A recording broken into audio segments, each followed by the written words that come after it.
Hi boys and girls, welcome back to another edition of Snack Time with a Dollop of Read Aloud. We're going to continue reading Harry Potter and the Sorcerer's Stone by J.K. Rowling with permission granted by Scholastic Book Publishing for me to be able to share this book with you. In our last chapter, chapter 11, we experienced Harry's first Quidditch match. In the chapter before that, it was Harry's first Halloween at Hogwarts. This chapter, chapter 12, is going to be Harry's first holidays or Christmas at Hogwarts. Okay. It's going to be exciting. Can't wait. Chapter 12, the Mirror of Erised. That's the mirror right there. It's pretty big. Christmas was coming. One morning in mid-December, Hogwarts woke to find itself covered in several feet of snow.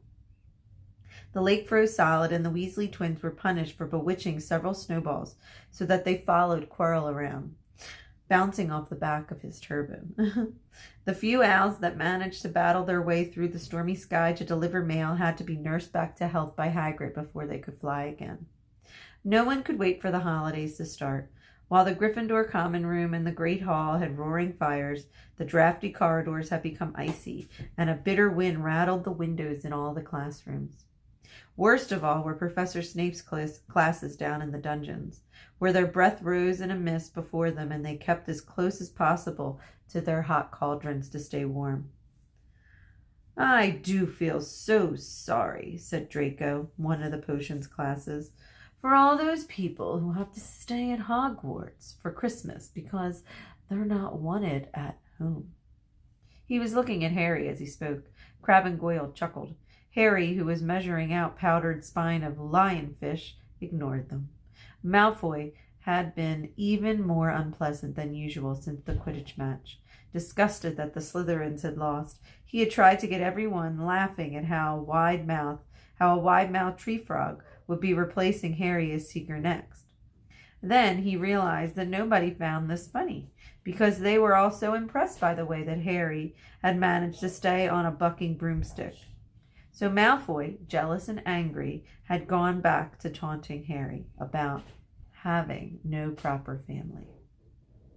It is true that Harry wasn't going back to Privet Drive for Christmas. Professor McGonagall had come around the week before, making a list of students who would be staying for the holidays.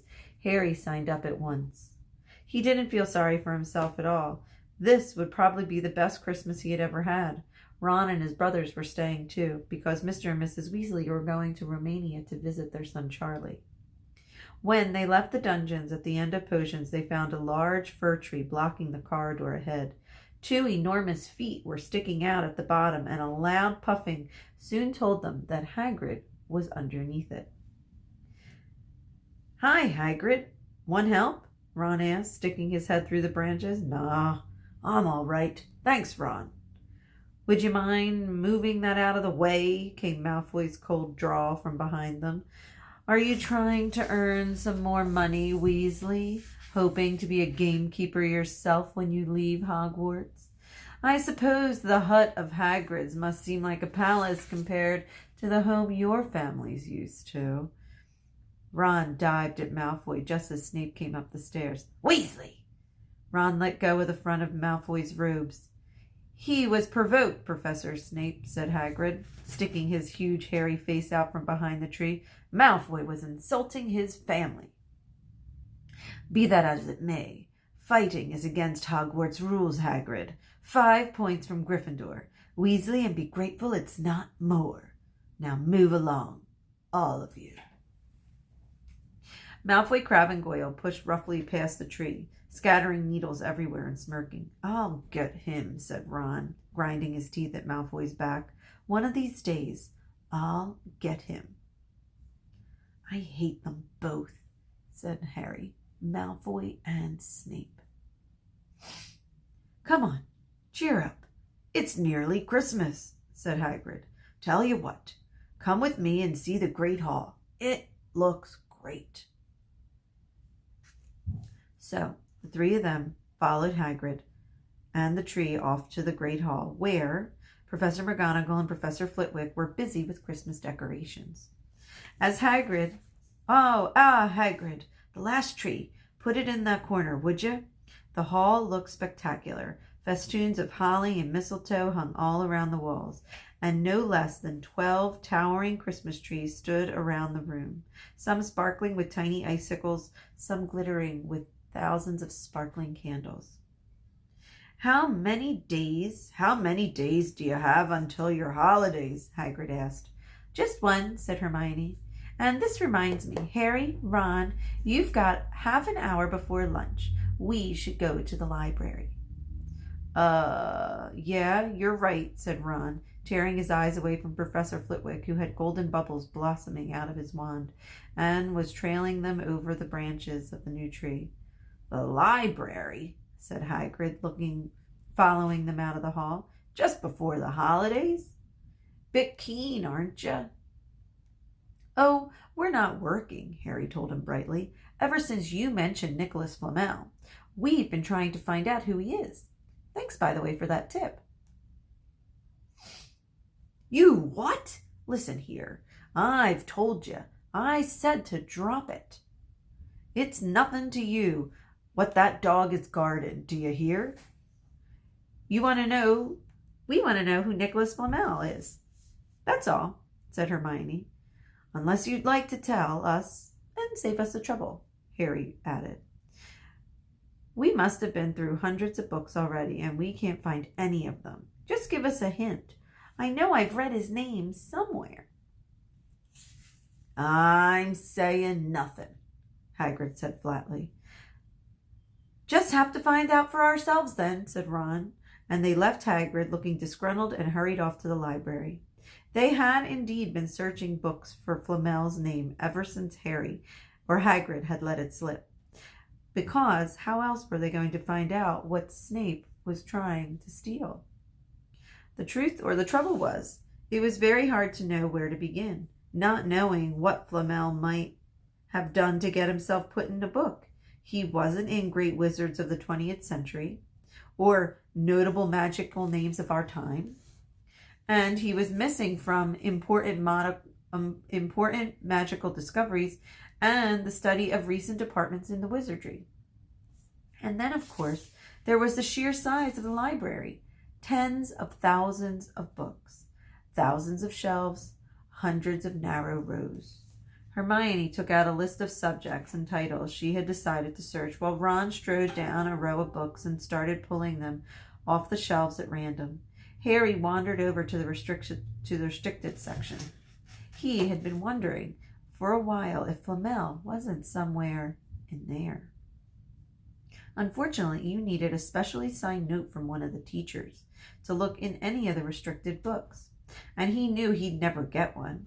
There were books containing powerful dark magic, never taught at Hogwarts, and only read by older students studying the defense against the dark arts. "What are you looking for, boy?" "Nothing," said Harry.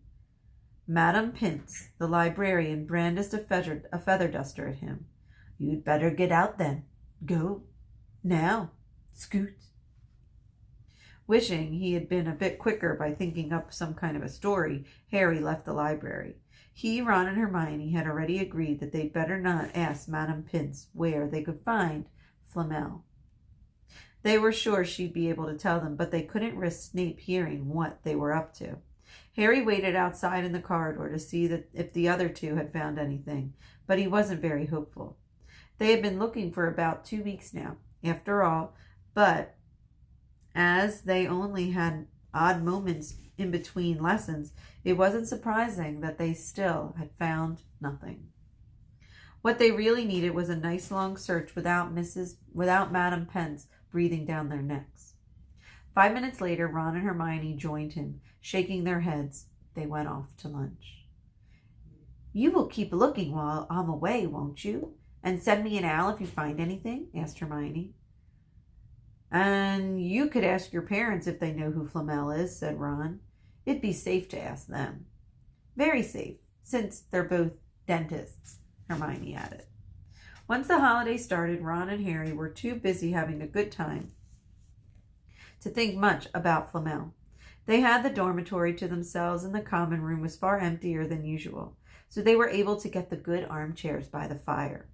They sat by they sat by the hour eating anything that they could spear with a toasting fork, bread, English muffins, marshmallows, and plotting ways of getting Malfoy expelled, which were fun to talk about even if they knew they wouldn't work. Ron also started teaching Harry wizard chess. This was exactly like Muggle chess, except for the figures. They were alive, and which made it a lot more fun directing troops in battle. Ron's set was very old and battered. Like everything else he owned, it had once belonged to someone else in the family. In this case, it belonged to his grandfather. However, old chessmen weren't a drawback at all. Ron knew them so well he'd never have any trouble getting them to do what he wanted. Harry played with the chessmen Seamus Finnegan had lent him, and they didn't trust him at all. He wasn't a very good player yet, and they kept shouting different bits of advice at him, which was confusing. "Don't send me there. Can't you see his knight?" "Send him. We can afford to lose him." On Christmas Eve, Harry went to bed looking forward to the next day for the food and for the fun, not expecting any presents at all. When he woke up in the morning, however, the first thing he saw was a small pile of packages at the foot of his bed. "Merry Christmas," said Ron sleepily as Harry scrambled out of the bed and pulled on his bathrobe. "You too," said Harry. "Will you look at this? I've got presents." "What did you expect? Turnips?" said Ron, turning to his own pile, which was a little bit bigger than Harry's. Harry picked up the top parcel. It was wrapped in thick brown paper, and scrawled across it was, "To Harry, from Hagrid," inside a roughly cut wooden flute. Hagrid had obviously whittled it himself. Harry blew it. It sounded like an owl. A second, very small parcel contained a note. "We received your message and enclosed your Christmas present from Uncle Vernon and Aunt Petunia." Taped to the note was a 50-pence piece. "That's friendly," said Harry. Ron was fascinated by the 50 pence. "Weird," he said. "What a shape! This is money?" "You can keep it. Hagrid and my aunt and uncle, you can keep it," said Harry, laughing at how pleased Ron was. "Hagrid and my aunt and uncle. So who sent these?" "I think I know who that one's from," said Ron, turning a bit pink and pointing to the lumpy parcel. "My mom. I told her you didn't expect any presents, and oh no," he groaned. "She made you a Weasley sweater." Harry had torn open the parcel to find a thick, hand-knitted sweater in emerald green and a large box of homemade fudge.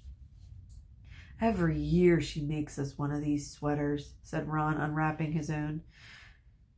"And mine is always maroon." "That's really nice of her," said Harry, trying the fudge, which was very tasty.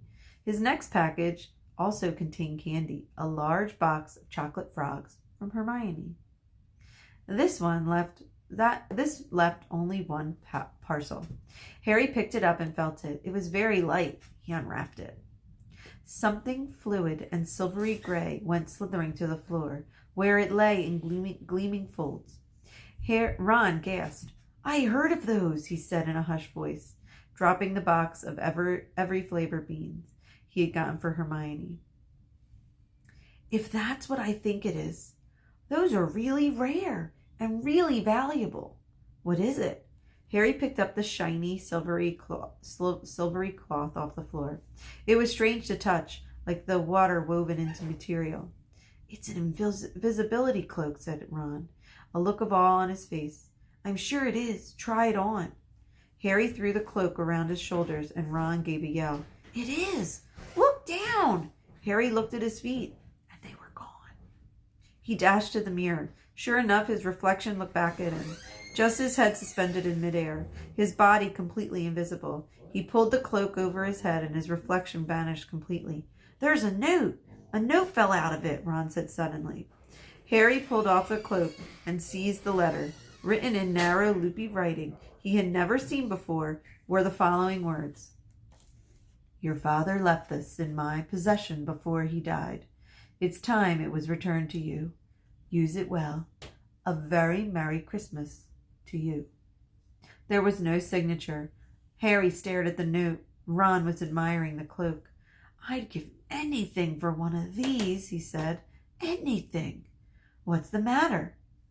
"Nothing," said Harry. He felt very strange. Who had sent him the cloak? And had it once really belonged to his father? Before he could say anything else, or think anything else, the dormitory door was flung open and Fred and George Weasley bounded in. Harry stuffed the cloak quickly out of sight. He didn't feel like sharing it with anyone just yet.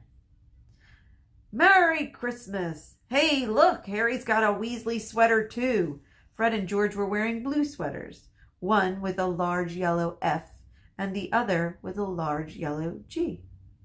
Harry's is better than ours," said Fred, holding up Harry's sweater. "She obviously made more effort because he's not part of the family." "Why aren't you wearing yours, Ron?" George demanded. "Come on, get it on. They're lovely and warm." "I hate maroon," Ron moaned half-heartedly as he pulled it over his head. "You've got a letter on yours. I suppose she thinks she'll forget your name, but we're not stupid. We know we're called Fred and George." "What's all this noise?" Percy Weasley stuck his head through the door, looking disapprovingly. He had clearly gotten halfway through unwrapping his presents as he, too, carried a lumpy sweater over his arm, which Fred seized. "P for perfect! Get it on, Percy, come on. We're all wearing ours. Even Harry's got one." "I don't want," said Percy thickly as the twins forced the sweater over his head, knocking his glasses askew. "And you're not sitting with the prefects today either," said George. "Christmas is a time for family." They frog marched Percy from the room, his arms pinned to his sides by his sweater. Harry had never in all of his life had such a Christmas dinner. 100 fat roasted turkeys, mountains of roast and boiled potatoes, platters of chipotles, tureens of buttered peas, silver boats of thick, rich gravy and cranberry sauce, and stacks of wizard crackers every few feet along the table. The fantastic party favors were nothing like the feeble muggle ones that the Dursleys usually bought, with their little plastic toys and their flimsy paper hats inside. Harry pulled a wizard cracker with Fred, and it didn't just bang. It went off with a blast like a cannon and engulfed them in a cloud of blue smoke. While from the inside exploded a rear admiral's hat and several live white mice. Up at the high table, Dumbledore had swapped his pointed hat for a flowered bonnet and was chuckling merrily at the joke Professor Flitwick had just read him. Flaming Christmas puddings followed the turkey. Percy nearly broke his teeth on a silver sickle embedded in a slice. Harry watched Hagrid getting redder and redder in the face as he took more wine, finally kissing Professor McGonagall on the cheek, who, to Harry's amazement, giggled and blushed. Her top hat looked lopsided. When Harry finally left the table, he was laden down with a stack of things out of the crackers, including a pack of non-explodable luminous balloons, a grow-your-own warts kit, and his own new wizard chess set. The white mice had disappeared, and Harry had a nasty feeling they were going to end up as Mrs. Norton's Christmas dinner. Harry and the Weasleys spent a happy afternoon having a furious snowball fight on the grounds. Then, cold, wet, and gasping for air, they returned to the fire in the Gryffindor common room, where Harry broke in his new chess set by losing spectacularly to Ron. He suspected he wouldn't have lost so badly if Percy hadn't tried to help him so much. After a meal of turkey sandwiches, crumpets, trifle, and Christmas cake, everyone felt too full and sleepy to do much before bed except sit and watch Percy chase Fred and George all over the Gryffindor Tower because they had stolen his prefect badge. It had been Harry's best Christmas ever. Yet something had been nagging in the back of his mind all day. Not until he climbed into bed was he free to think about it. The invisibility cloak, and whoever sent it to him. Ron, full of turkey and cake, and with nothing mysterious to bother him, fell asleep almost as soon as he had drawn the curtains of his four-poster bed closed. Harry leaned over to the side of his own bed and pulled the cloak out from under it. His father's. This had been his father's. He let the material flow over his hand, smoother than silk, light as air. Use it well, the note had said. He had to try it now. He slipped out of bed and wrapped the cloak around him. Looking down at his legs, he saw only moonlight and shadows. It was a very funny feeling. Use it well. Suddenly, Harry felt wide awake. The whole of Hogwarts was open to him in this cloak. Excitement flooded through him as he stood there in the dark and in the silence. He could go anywhere in this. Anywhere. And Filch? He would never know. Ron grunted in his sleep. Should Harry wake him? Something held him back. His father's cloak. He felt that this time, the first time, he wanted to use it alone. He crept out of the dormitory, down the stairs, and across the common room, and climbed through the portrait hole. "Who's there?" squawked the fat lady. Harry said nothing. He walked quickly down the corridor. Where should he go? He stopped, his heart racing in thought, and then it came to him. The restricted section of the library. He'd be able to go in and read as long as he'd like, as long as it took to find out who Nicholas Flamel really was. He set off, drawing the invisibility cloak tight around him as he walked. The library was pitch black and eerie. Harry lit a lamp to see his way along the rows of books. The lamp looked as if it were floating along midair, and even though Harry could feel his arm supporting it, the sight gave him the creeps. The restricted section was right at the back of the library. Stepping carefully over the rope that separated these books from the rest of the library, he held his lamp up to the titles. They didn't tell him much. Their peeling, faded gold letters spelled words in languages that Harry couldn't yet understand. Some had no title at all. One book had a dark stain on it that looked horribly close to blood. The hairs on the back of Harry's neck prickled. Maybe he was imagining it, or maybe not. But he thought a faint whispering was coming from the books, as though they knew someone was there who shouldn't be. He had to start somewhere. Setting the lamp down carefully on the floor, he looked along the bottom shelf for an interesting-looking book. A large black and silver volume caught his eye. He pulled it out with difficulty. Because it was very heavy, and balancing on his knee, he let it fall open. A piercing, blood-curdling shriek split the silence. The book was screaming. Harry snapped it shut, but the shriek went on and on, one high, unspoken, ear-splitting note. He stumbled backwards and knocked over his lamp, which went out at once. Panicking, he heard footsteps coming down the corridor outside. Stuffing the shrieking book back on its shelf, he ran for it. He passed Filch in the hallway. Filch's pale, wild eyes looked straight through him, and Harry slipped under Filch's outstretched arm and streaked off up the corridor, the book's shrieks still ringing in his ear. He came to a sudden halt in front of a tall suit of armor. He had been so busy getting away from the library that he hadn't paid attention to where he was going. Perhaps because it was dark, he didn't recognize where he was at all. There was a suit of armor near the kitchens. He knew, but he must be 5 floors above them.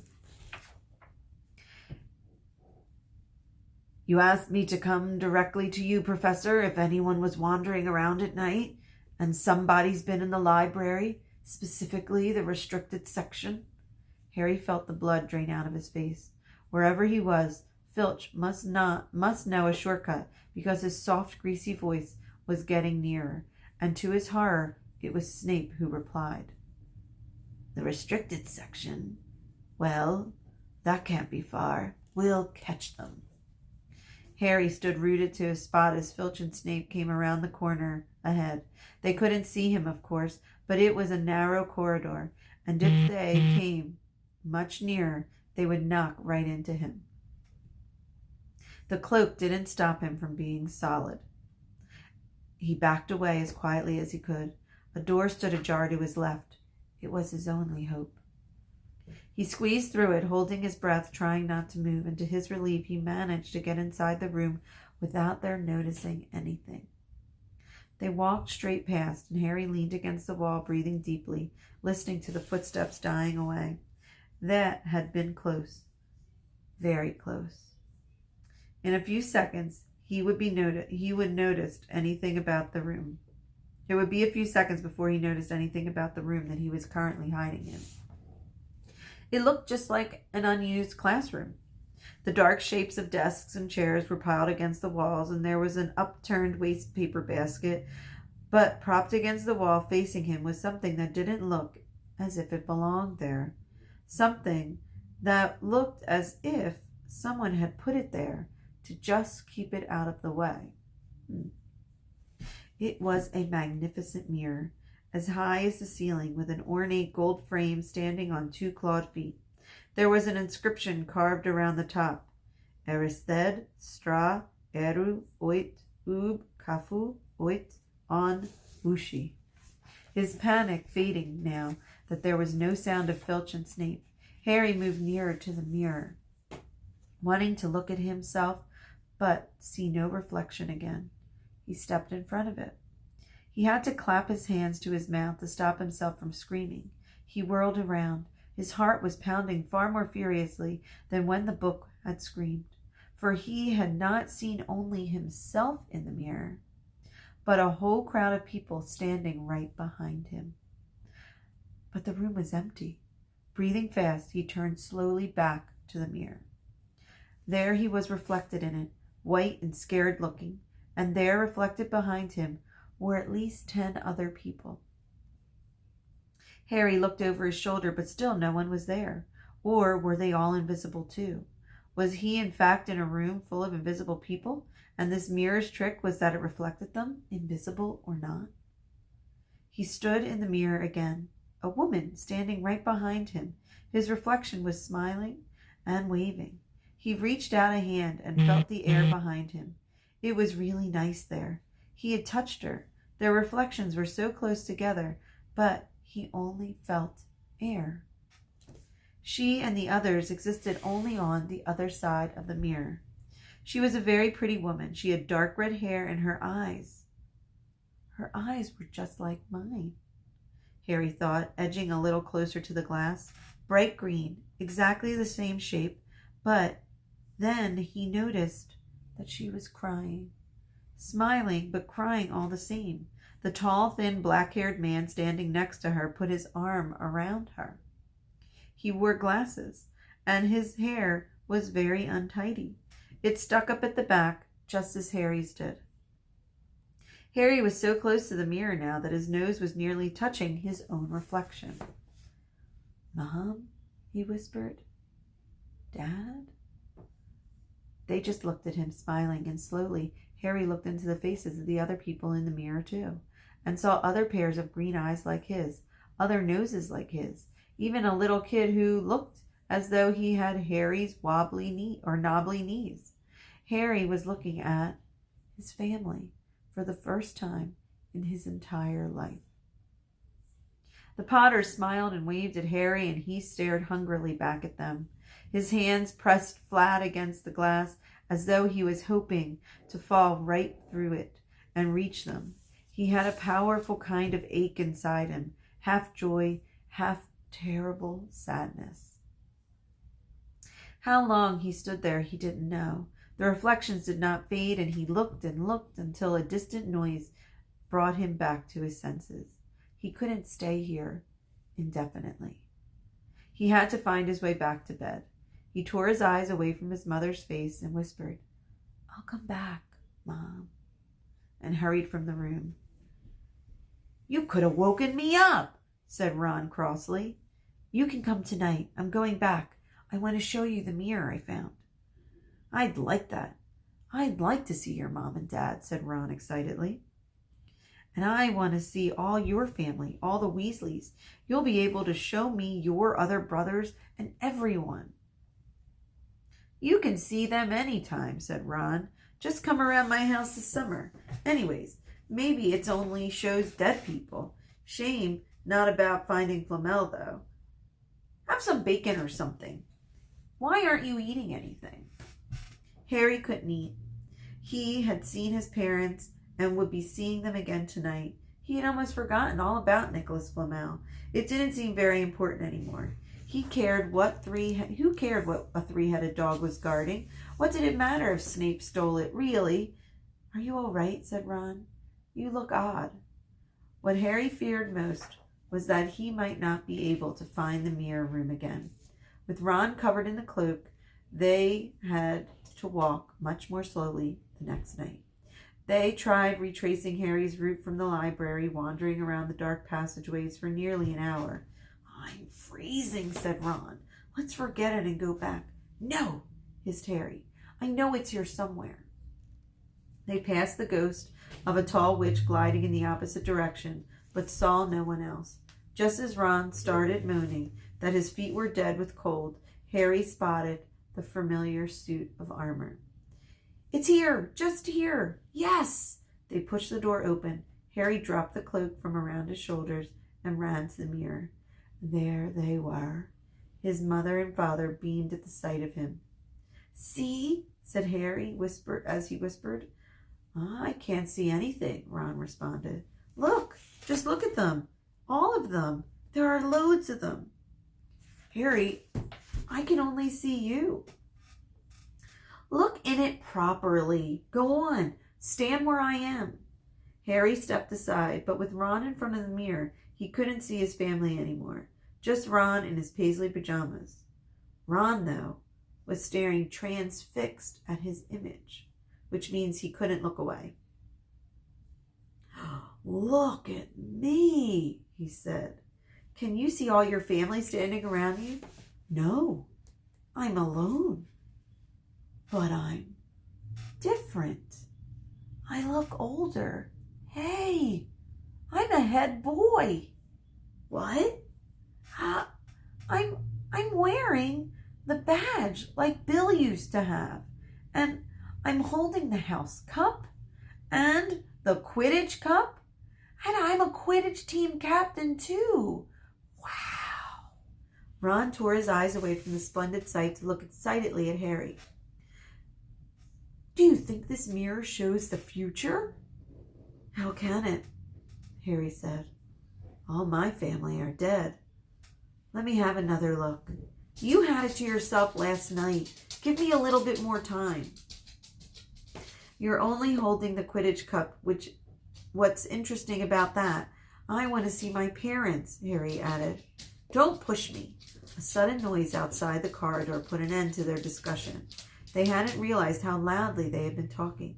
Quick! Ron threw the cloak back over them as a luminous set of eyes of Mrs. Norris came around the corner. Ron and Harry stood quite still, both thinking the same thing. Did the cloak work on cats? After what seemed an age, she turned and left. This isn't safe. She might have gone for Filch. I bet she heard us. Come on. And Ron pulled Harry out of the room. The snow still hadn't melted the next morning.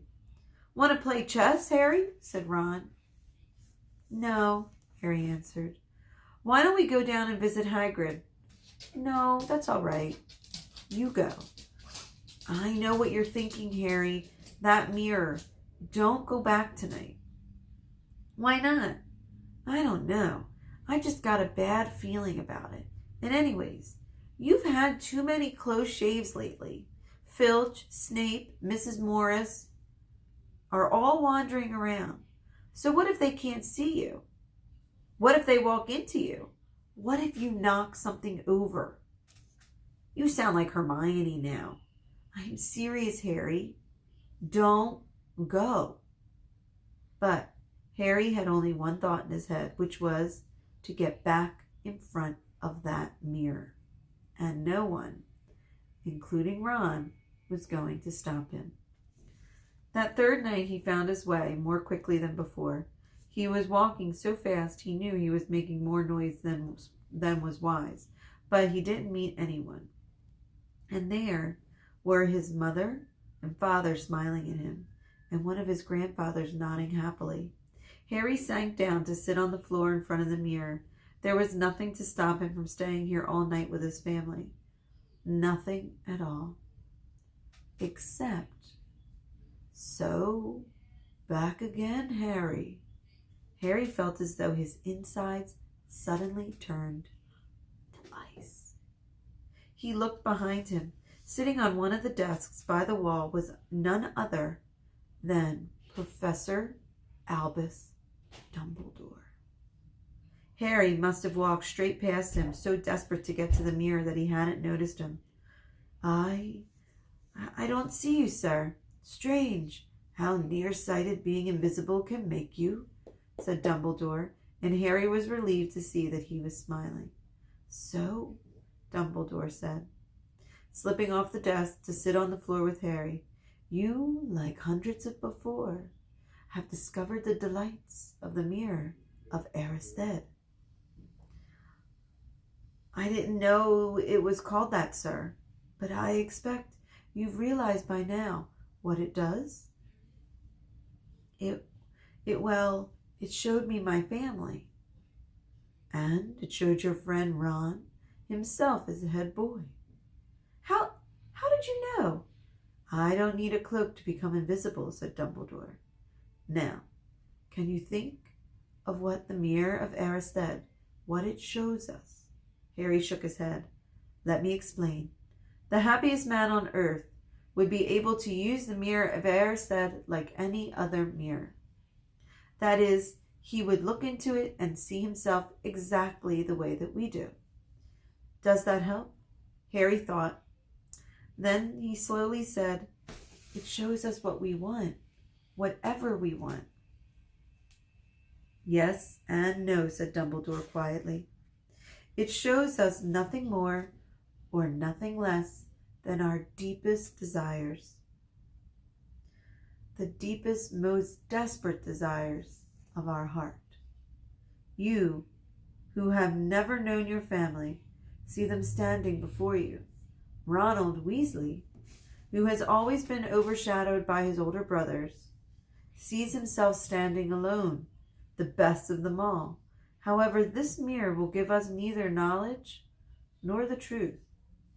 Men have wasted away before it, entranced by what they have seen, or been driven mad by knowing that what they have seen can never happen. The mirror will be moved tomorrow, Harry, and I ask that you not go looking for it again. If you ever do run across it, you will now be prepared. It does not do well for you to dwell on dreams and forget to live. Remember that. Now, why don't you put that admirable cloak on, or the admirable cloak back on, and get off to bed? Harry stood up. Sir, Professor Dumbledore, can I ask you something? Obviously. You've just done so. Dumbledore smiled. You can ask me one more thing, however. What do you see when you look in the mirror? I see myself holding a thick pair of woolen socks. Harry stared. One can never have too many socks. Another Christmas had come and gone, and I didn't get a single pair. People keep insisting on giving me books. It was only when he was back in bed that it struck Harry that Dumbledore might not have been quite truthful. But then he thought, as he shoved Scabbers off his pillow, it had been quite a personal question. All right, so that is the end of chapter 12. Now, what I want you to do is I want you to think about something that you really wish in your heart of hearts, something that you would really wish and love to be able to do or have or see or talk to. And I want you just to add that in the comment section below if you feel comfortable sharing, because as Harry said, that's a really personal question. So I will see you at class share today. I want you to know that I miss you, I love you, and I hope you stay safe. Bye, guys.